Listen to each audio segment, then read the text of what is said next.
IVF ಟ್ರೀಟ್ಮೆಂಟ್ಸ್ಗೆಲ್ಲ ಹೋಗೋದೇ ಬೇಡ ಶಿವ. ಸೀದಾ ಅಣ್ಣನ ಹತ್ರ ಹೋದ್ರೆ ಸಾಕು, ಮಗು ಮಾಡಿ ಕೈ ಕೊಟ್ಬಿಡ್ತಾರೆ. ಅಯ್ಯೋ ಡಬಲ್ ಮೀನಿಂಗು ಸರ್.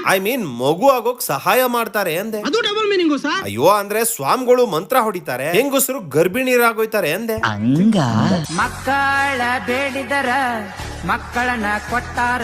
ಅಲ್ಲಲ್ಲ ಅಣ್ಣನ ಮುಖದಲ್ಲ ಸಂತೋಷ, ನಾಚಿಕೆ ನೋಡ್ರಪ್ಪ. ನಂದೇ ಮಗ ಅಂತ ಹೆಂಗ್ ಖುಷಿ ಪಡ್ತಾವ್ರೆ. ಏನನ್ನು ಸಾಧಿಸಿರೋ ಸಂತೋಷ ಇವರ ಮುಖದಲ್ಲಿ ತೇಲಾಡ್ತಾ ಇರೋದನ್ನ ಗಮನಿಸಿದೆ. ನನ್ಗೆ ಈಗ ಅರ್ಥ ಆಯ್ತು ಶಿವ, ಇವ್ರ ಜೊತೆಲಿರೋರೆಲ್ಲ ಮುತ್ಯಗಳನ್ನ ಯಾಕೆ ಅಪ್ಪಾಜಿ ಅಪ್ಪಾಜಿ ಅಂತ ಕರೀತಾರೆ ಅಂತ ಅರ್ಥ ಆಯ್ತು ಅನ್ಸುತ್ತೆ.